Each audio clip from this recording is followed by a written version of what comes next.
Preguntas y respuestas. ¿Quién empieza? Yo, empiezo yo. ¿Tú? Sí, claro. No, menos mal que no es Manino hoy. Menos mal que no es Manino.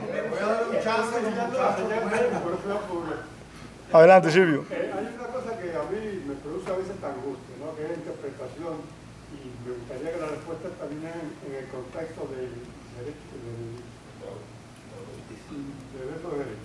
Del Estado de Derecho. del Estado de Derecho. ¿Cuál es el fundamento, y valga la redundancia, fundamental de ese Estado de Derecho? ¿La justicia o la ley? Porque una vez hablando con un amigo mío, al cual le tengo mucho respeto, me dijo que lo más importante para la sociedad no era la justicia, sino la ley. Y eso para mí fue importante. ¿Quién contesta de los dos? No, quiera que yo lo diga. Adelante, adelante. Alberto, ¿te quieres contestar primero? Bueno, si quieren. Yo tengo... Bueno, es un... Pueden contestar ahí o tienen que venir aquí. Bueno, Aquí para mejor. que se oiga mejor. Bueno, usted está preguntando una cosa que siempre sale en las clases primeras que uno toma de filosofía del derecho, ¿no? ¿Qué cosa es la ley? Y por eso yo empecé diciendo que la ley era una ordenación de la razón, no puede ser una cosa arbitraria, dictada por una actividad legítima en beneficio del bien común. Entonces existe el problema de lo que es la ley, lo que llaman la ley positiva, está escrita y es ley, pero no significa que sea justa. El ciudadano teóricamente tiene derecho a oponerse a una ley injusta. Y en una sociedad totalitaria, prácticamente casi todas las leyes tienden a ser injustas, porque van a reforzar la situación. De modo que ese concepto de que la justicia y la ley son la misma cosa es un error garrafal.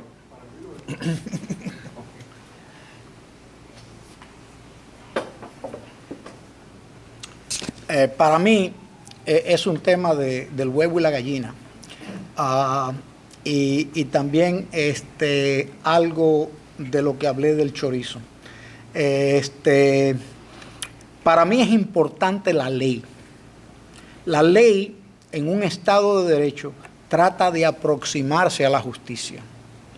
Pero también el concepto de justicia es difícil. A lo mejor lo que es justo para ti no es justo para mí. Lo que tú piensas que debe ser no es lo que yo pienso debe ser. Entonces, es importantísimo que estemos de acuerdo en cuál va a ser el proceso para hacer el chorizo. Para que luego, cuando lleguemos a probar el chorizo, digamos, ok, no es quizás lo que pensábamos, pero nos pusimos de acuerdo y la forma en que lo hicimos era algo en que los dos pudiéramos estar de acuerdo.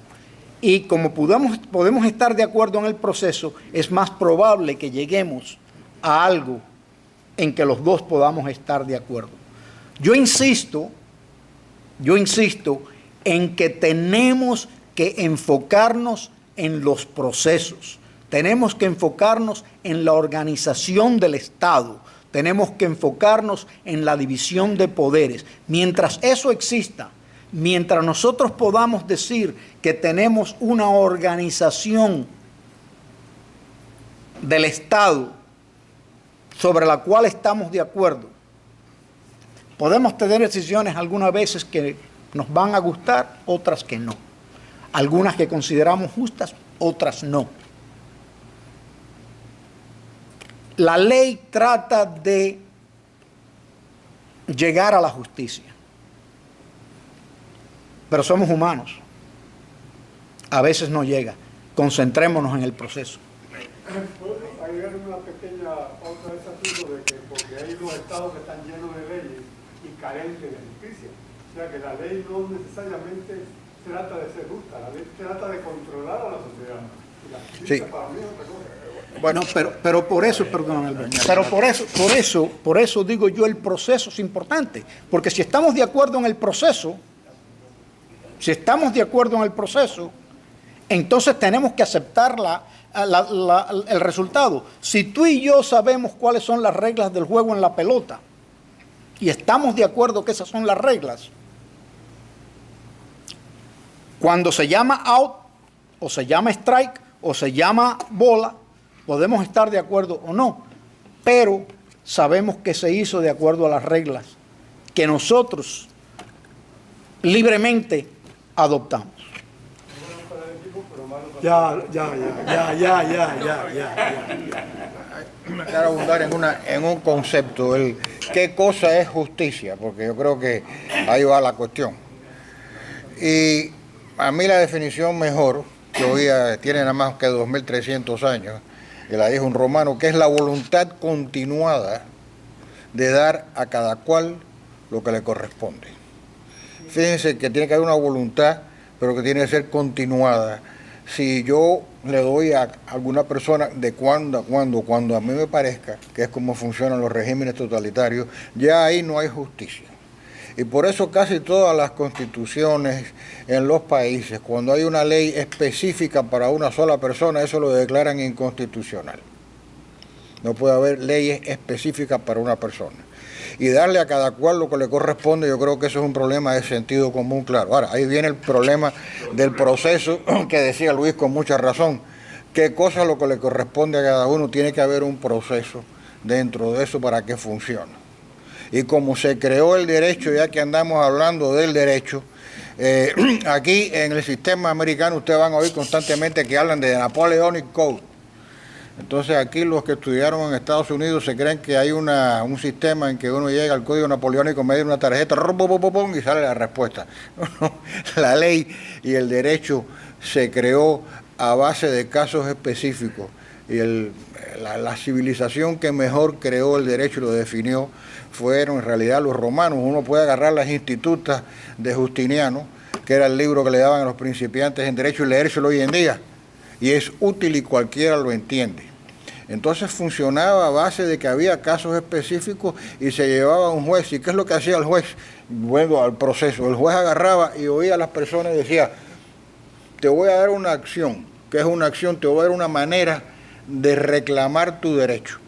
Y entonces nombraba a un jurado que definía una cosa en la otra. Pero ahí tenemos de nuevo los elementos de un juez, un proceso y una idea de justicia. Ahora cada cual lo que le corresponde. Y dentro de la justicia, la idea de la equidad. Había situaciones que la ley no contemplaba, porque es imposible hacer una ley tan amplia o tan casuística si ustedes quieren que contemple a todo. Entonces la equidad es aplicar la ley con justicia a situaciones que no están previstas. Y en definitiva, como hablábamos del Estado de Derecho, este conjunto de cosas que tienen que funcionar, si no hay ese tipo de conjunto y esa predisposición ciudadana a pedirla y a exigirla, no hay Estado de Derecho. De nuevo, yo insisto, lo más importante es la virtud ciudadana. La gente tiene que estar dispuesta a acatar la ley y a exigir que sea justa. Héctor. Hablando de los romanos, ¿no? Los romanos tenían una solución para el problema del Ejecutivo, que es el que casi siempre abusa de los demás poderes. Yo quisiera saber si ustedes opinan que esto que tenían los romanos se debía incorporar a una futura constitución cubana. Y es lo que llamaban ellos un juicio de residencia. O sea, cuando el gobernante terminaba su periodo, se le hacía un juicio de residencia. Esto no era una acusación, no tenía nada que ver si era culpable o no era culpable, si había sido bueno o malo. Se le hacía una investigación de todo su gobierno. Y entonces, si se le hallaba culpable, pues se le reprendía, y si se le hallaba, o sea, se le reprendía y se le condenaba, por supuesto. Y si se le hallaba inocente, o sea, que había hecho un buen gobierno, pues se le felicitaba y se le daba la oportunidad de volver a ser un futuro gobernante. Esto se llamaba juicio de residencia, lo tenían ellos incorporado. Yo creo que sería útil en una futura constitución cubana que esto se incorporara. ¿Qué opinan ustedes? Yo, francamente, opino que no. Yo opino que eso superamos a los romanos. Llevamos siglos desde los romanos. La ley ha evolucionado. Yo creo, que algo así se presta a ser utilizado por partidos para destruir el sistema. me preocupa mucho eso. En un discurso que dio Bustamante, precisamente conmemorando el fusilamiento de los estudiantes de medicina, lo dio en la escalinata de La Habana en 1909, creo. Y hablaba de su preocupación de lo que estaba sucediendo en Cuba, sobre la crítica desmedida sobre los gobernantes y el gobierno y el proceso, y cómo eso iba poco a poco socavando las instituciones del país y la república. Vuelve en los años 20 Mañac con el mismo tema en la indagación del choteo, y habla de esa propensidad nuestra de cubanos de chotearlo todo, de quejarnos de toda imperfección que consideremos imperfección y socavar el sistema de gobierno. Yo creo que tenemos que tratar de evitar eso. Yo sí creo, como dijo Luzárraga, que el ciudadano tiene que tener una conciencia cívica y tiene que demandar sus derechos civiles, y tiene que demandar que el proceso se cumpla, y tiene que demandar que haya legitimidad en el gobierno. Y para eso existe un proceso donde, si el gobernante se excede de sus derechos, excede sus derechos constitucionales o comete un delito, hay un proceso y no recuerdo cómo le llamaban eso en la Constitución del 40, pero aquí el proceso de impeachment. Hay un juicio del Senado. Pero insisto, esto no es un juicio realmente, o sea, ese es el nombre que se le daba, pero era un análisis del gobierno Yo voy a contestar eso. Si tiene que someterse a este análisis, yo creo que los gobernantes lo pensarían. Yo no conozco el juicio de residencia en derecho romano. Sí lo conozco en cuanto a la colonia española. Los virreyes estaban sujetos a un juicio de residencia, pero porque estaban representando a un poder absoluto que era el rey, y estaban actuando como apoderados del rey, y cuando salía pues había que tomar cuentas de si había administrado bien las cosas. Los romanos sí tenían otra institución, que era en momentos de crisis nombrar un dictador, pero con gran inteligencia el dictador lo nombraban por 6 meses, y al cabo de 6 meses tenía que alargarse y podía ser prorrogable por otros 6 meses de acuerdo con el Senado. Ahora, yo concuerdo con Luis que hacerle un juicio a un político una vez que se va sería probablemente crear un tema de conflicto constante cada vez que el individuo se vaya. Si hay una buena informática, hay un buen control, como yo estaba hablando antes, la gestión del político tiene que ser controlada día a día. Controlarla después solamente da cabo a venganzas políticas, pero no resuelve nada. El problema es atacar el problema cuando se está produciendo. En este momento estamos viendo un caso muy curioso en España. Sarkozy está siendo procesado, y según algunos, es un proceso político para impedir que se vuelva, en Francia, sí, y para impedir que se vuelva a postular. Pero si tú me permites, yo voy a dar una opinión con el permiso de todos ustedes. Yo sí creo, y me refiero en particular, yo he vivido en 2 países en democracia, en Venezuela y aquí en Estados Unidos. Y yo sí creo que los políticos que tienen malos manejos deben ser investigados y procesados. A mí me da pena cada vez que aquí se da un escándalo en un periódico, se habla 4 días, el político no sale más electo y el político no es juzgado ni es procesado. Yo sí creo, no ese tipo de juicio, pero yo sí creo que debe existir algo que procese a los políticos, porque un político que firma un documento como alcalde de una ciudad y que sabe que está haciendo un mal trabajo como consecuencia del lobismo, y tenemos aquí el estadio de pelota, yo creo que tiene responsabilidades. Bueno, pero yo no sé, tú me aclaras. Por ejemplo, por eso es que yo quiero la auditoría de gestión, porque ese político se planta y no tiene ningún control sobre su presupuesto. Si el señor tiene un presupuesto para hacer X calle y se gasta 4 veces lo que hizo, no hay duda de que hay que entenderlo en el momento que está aconteciendo, no después que se metió el dinero en el bolsillo. Y ese es el problema. Muy bien, muy bien. Pero, muy apropiado. pero volvemos al tema del debido proceso legal. Y una cosa es lo que nosotros pudiéramos entender como un delito, y otra cosa es probar el delito. O sea, se procesan cuando hay pruebas. Yo trabajé para el fiscal general del estado de Michigan y yo sé que se procesaban políticos, pero tienes que tener las pruebas, y si no hay pruebas, tienes que concluir que, bueno, hubo una mala administración, hubo negligencia, pero negligencia no quiere decir un crimen. Ustedes me disculpen que haya dado una opinión, pero eso es complejo con Manino. Pedro, una aclaración. La Constitución de el Congreso de la República de Cuba, dentro de la Constitución de 1940, tenía la facultad de llamar a los ministros de gobierno, inclusive hasta con Batista llamaban a los ministros de gobierno y le hacían preguntas sobre los manejos y las distribuciones de cualquier tipo de problema que ellos entendieran. O sea, una reminiscencia de lo que llamó Carbonell al juicio de residencia de bobadilla que le hizo a Cristóbal Colón y se lo llevaron preso por España. Bueno, eso se hace aquí también. También se hace. Aquí llaman a los secretarios de Estado y los convocan al Congreso y tienen que...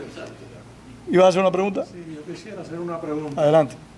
Hay 2 poderes que no sé en qué forma siempre están por encima de todos los poderes, y es el de la prensa y el económico, que inclusive crea presidente y crea todos los miembros. ¿En qué forma pudiera ejercer algún tipo de cosas sin caer en la dictadura ni en el totalitarismo? Fue una cosa así. Bueno, eso es lo que los americanos llaman the slippery slope.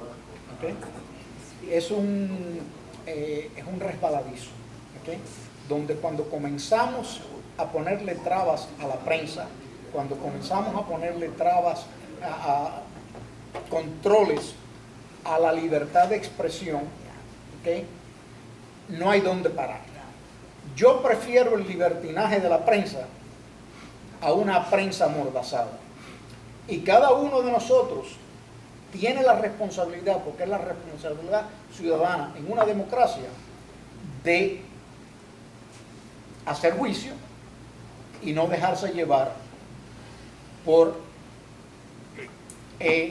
lo que simplemente la prensa dice. Y yo creo que Hay hay... libertades para combatir la Sí, prensa. pero hay una cosa muy importante. Los políticos le aguantan muchas cosas a la prensa porque a veces están en complicidad con la prensa. Y la complicidad consiste en que la prensa sabe muchas cosas malas de la gente y no las cuenta. Y en ese momento están siendo prácticamente coadyuvantes del Señor. Por eso es que yo insisto, para que estoy diciendo que hay crisis en la organización del Estado, de la división de poderes, de que haya un currículum y un resumen de cada candidato detallado que se puede investigar, de modo que no haya complicidad. Si el señor tiene una ejecutoria limpia toda su vida, y ha hecho su dinero, su profesión en la forma que le sea, el señor periodista que se plantea a calumniarlo, el señor se puede plantar y bajarlo. Lo que sucede hoy en día es que como hay una serie de complicidades, yo sé que tú sabes, pero te callas, y entonces te aguanto todas las insolencias y los abusos del mundo. Ese es el problema. Y con el asunto económico también existe lo mismo. Cada vez que hay un lobby y llega el señor con un proyecto de ley a una comisión, en definitiva se lo escribió su bufete particular y se lo llevan a la comisión y la comisión le hace unos retoquitos y lo presentan, ahí hay un contubernio total en el asunto. El proceso legislativo se prostituyó. Por eso que yo le decía que yo estoy tratando, cuando escribí ese proyecto, que el que les interesa pueden ir a un website que yo tengo que se llama futurodecuba.org, y ahí hay un PowerPoint que se llama Constitución y Libertad, donde precisamente estoy agarrando los artículos de la Constitución del 40 y modificándolos en esas cosas para crear un Estado viable. Porque el problema es que con la crisis que tenemos y la ignorancia que hay en Cuba del Estado de Derecho, si lo que vamos a copiar es exactamente lo que se estila, sin ningún control, no vamos a acabar en nada práctico. Vamos a acabar en 700 partidos y con 400 señores interpelando a todo el mundo y cada uno poniendo la idea que le parezca, y no vamos a llegar a nada concreto. Desafortunadamente, el día que Cuba sea libre, estamos heredando un sistema de división de poderes en crisis, lo cual nos da también una oportunidad de hacer algo mejor. Muy difícil, pero yo tengo la esperanza absurda, si ustedes quieren, de que después de haber sufrido 50 y tantos años de dictadura, estemos ansiosos de tener algo diferente. Esa es la idea. Yo tengo dos ideas que se me ocurren. Una es transparencia y la otra es protección a la competencia. Alberto Luzárraga habló de transparencia y yo creo que eso es importante, que los gobernantes sean transparentes. Cuando usted se postula, usted tiene, que decir cuáles son sus intereses económicos, tiene que haber un currículum, su vida tiene que estar a disposición del escrutinio público. El otro tema es, con respecto a los temas de concentración de poder económico y de la prensa, es evitar esa concentración de poder económico, evitar la concentración de prensa. Aquí hay, por ejemplo, usted puede oír a Fox o usted puede oír a CBS o NBC, ¿okay? Hay diferentes periódicos a los cuales usted puede ir. Quizás deban de haber más, pero esos dos conceptos, protección a la competencia, que no haya concentración de poder económico, y transparencia gubernamental, yo creo que son los remedios para los cuales usted le preocupa. Nos quedan 17 minutos nada más. Muy breve, Villanueva, Yabre, Ancheta y Polón. ¿Tú también, Chamizo? Bien, muy cortico a la pregunta, por favor, y respuesta breve. Nos quedan 17 minutos. Una pregunta para el señor Luis, para que me aclare solamente. Con respecto a Cuba, el Consejo de Estado es, junto con el primer ministro, el Consejo de Estado es el que corta el bacalao. Para mí es el que corta el bacalao. Y dentro del Consejo del Estado, Raúl Castro y los generales que están con él allí son los que cortan el bacalao. Tienen el bacalao guardado en la nevera. Lo tienen guardado en la nevera. Pedro, disculpe un momentico, yo difiero ahí, no es el Consejo de Estado, es el Buró Político del Partido Comunista, artículo 5 de la Constitución. Pero en realidad son los mismos. El Consejo de Estado, el Consejo de Ministros y el Buró Político del Partido Comunista de Cuba está incorporado por las mismas personas. El partido es más poderoso que todo lo demás. Todo lo demás es agua. Así lo dice la Constitución. El partido es el partido, vaya. ¿Yabre se fue? Ancheta. Señores, recuerden, nos quedan menos de 13 minutos. Esta es una pregunta muy vieja, que viene de los presos políticos que hacíamos en las circulares de Isla de Pico. Nosotros queríamos saber qué falló en el sistema, porque nosotros éramos jovencitos que no habíamos podado la acción de la política cubana por la interrupción de Batista. Y era si el Cuba funcionaba o no, porque estábamos pensando que había funcionado cuando había una constitución tan buena, había tantas instituciones tan buenas, cómo funcionó y cómo pudo pasar todo eso. Y la base de la pregunta que había en foros como este que hacíamos en el sexto juicio de las circulares era ¿por qué si el Estado de Derecho en Cuba estaba limitado a que no hubiera un sistema presidencialista, hubiera un sistema semiparlamentario donde hubiera un primer ministro que aguantara los golpes del gobierno y un presidente que fuera la institución suprema, ¿no?, de la moral y del principio? ¿Usted que ha hecho un estudio sobre eso, usted cree que eso se puede reproducir o no sería bueno el sistema semiparlamentario? Voy dos cosas. En primer lugar, uno de los fallos que hubo en Cuba es la falta de respeto por la institucionalidad. Hablamos mucho de la Constitución del 40 y de todas sus maravillas, pero hay una cosa terrible que sucedió. Batista dictó una ley constitucional cuando dio el golpe de Estado en 1952. Bajo la Constitución del 40 existía el recurso por 25 ciudadanos de inconstitucionalidad. Se planteó ese recurso, que creo que lo armó el doctor Ramón Saidín, ante el Tribunal Constitucional. que fue nombrado, los magistrados fueron seleccionados por los gobiernos auténticos, ¿no? Usando el procedimiento de la Constitución de una terna, etcétera. Ese tribunal, que supuestamente debía tener antecedentes democráticos, declaró legítima la ley constitucional de Batista, que es lo más anticonstitucional que puede haber. Hubo 2 o 3 votos en contra, entre ellos el del magistrado Morel Romero, que falleció hace poco. Así que ahí, y el pueblo se aguantó aquello. De modo que no había esa conciencia de que hemos violado la Constitución. Segundo, respondiendo el problema del sistema semiparlamentario, nunca funcionó.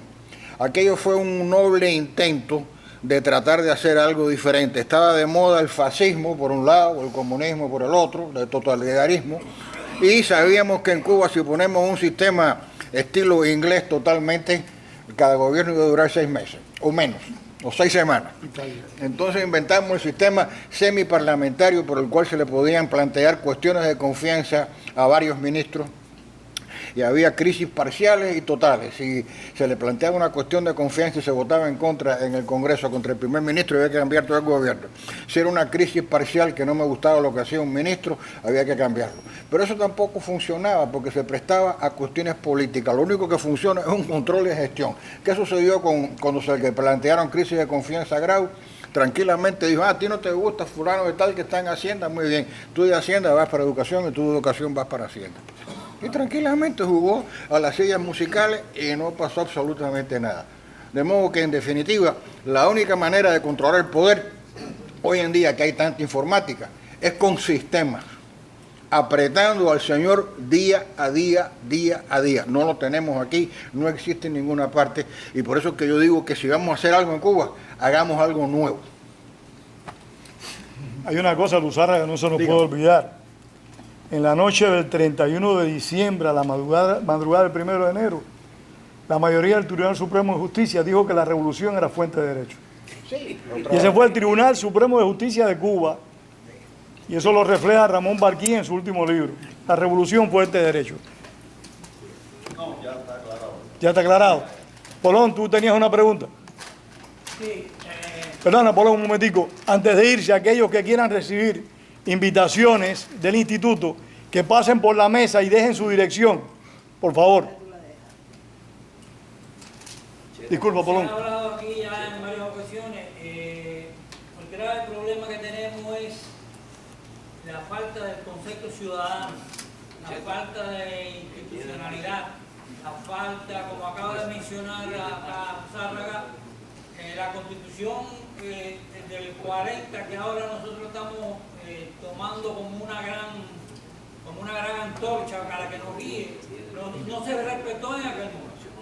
No se respetó por un montón de personas. Mi pregunta es la siguiente: si después de 50 años de un sistema totalitario que ha educado a la gente, ha maleducado, ha dominado, manipulado la mentalidad de los cubanos, cuando esa población alcance la libertad, es evidente que nosotros vamos a necesitar un periodo de tiempo en el cual la sociedad cubana se encuentra a sí misma y evoluciona.